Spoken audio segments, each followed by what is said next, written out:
நண்பா, மாடுனா பால் கறக்கணும், நெருப்புனா எரியணும், ஃபேனுனா சுத்தணும்.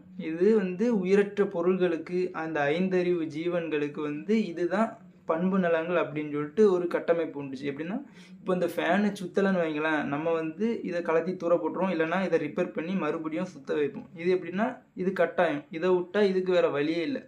இதே இறுக்கமான மனநிலை தான் கடைசி உயிருள்ள மனிதர்களுக்கும் வந்துச்சு. அது எப்படின்னா, யார் எந்த தொழில் செய்யணும், யார் எந்த உடை உடுத்தணும் அப்படிங்கிற ஒரு இறுக்கமான மனநிலை இந்த சமூகத்தில் உருவாகி வந்துச்சு.